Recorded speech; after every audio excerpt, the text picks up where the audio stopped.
आजाद भारत में आज पहली बार प्रधानमंत्री मोदी ने राजनीतिक भ्रष्टाचार पर एक ऐसा कड़ा कानून बनाया है जिसके दायरे में खुद प्रधानमंत्री भी आते हैं।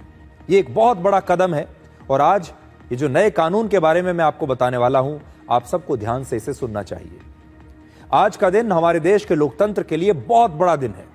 नेताओं के भ्रष्टाचार और उनके अपराधों को रोकने के लिए आज लोकसभा में एक ऐतिहासिक बिल पेश किया गया। भारत के गृह मंत्री अमित शाह ने लोकसभा में 130वां संविधान संशोधन बिल पेश किया है, यही इसका नाम है। और इस बिल के मुताबिक यदि कोई मंत्री किसी भी मामले में आरोपी होकर 30 दिन तक जेल में रहता है तो उसे अपने पद से इस्तीफा देना ही पड़ेगा। यदि आरोपी मंत्री 30 दिन के अंदर इस्तीफा नहीं देता तो 31वें दिन स्वतः उसे उसके पद से हटा दिया जाएगा। और यह नियम सब पर लागू होगा। यह नियम प्रधानमंत्री पर लागू होगा, मुख्यमंत्रियों पर लागू होगा, केंद्रीय मंत्रियों पर लागू होगा और राज्य के मंत्रियों पर भी यह नियम लागू होगा। यह नियम केवल उन मामलों में लागू होगा जिनमें सजा 5 साल या उससे ज्यादा की है। और जेल से छूटने के बाद अगर आप निर्दोष पाए जाते हैं तो फिर से आप प्रधानमंत्री, मुख्यमंत्री या मंत्री बन सकते हैं।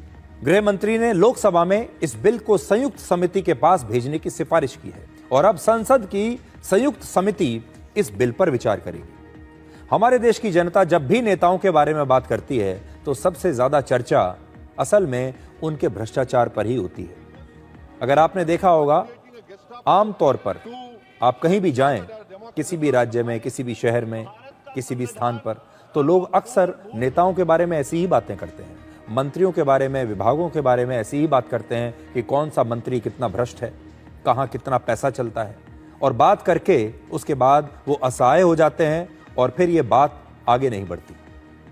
मोदी सरकार आज राजनीतिक शुद्धिकरण का काम कर रही है। ऐसे में विपक्ष को सरकार का साथ देना चाहिए था, लेकिन जब यह बिल पेश किया जा रहा था तब विपक्ष ने लोकसभा में जमकर हंगामा किया और इसका विरोध किया। इस दौरान विपक्ष ने इस बिल की कॉपी फाड़ दी और फिर फाड़कर उस कॉपी को फेंक दिया। बिल पेश करते समय कांग्रेस के सांसद और कांग्रेस के नेता केसी वेणुगोपाल ने गृह मंत्री अमित शाह पर आरोप लगाए और फिर गृह मंत्री ने इन आरोपों का जवाब भी दिया।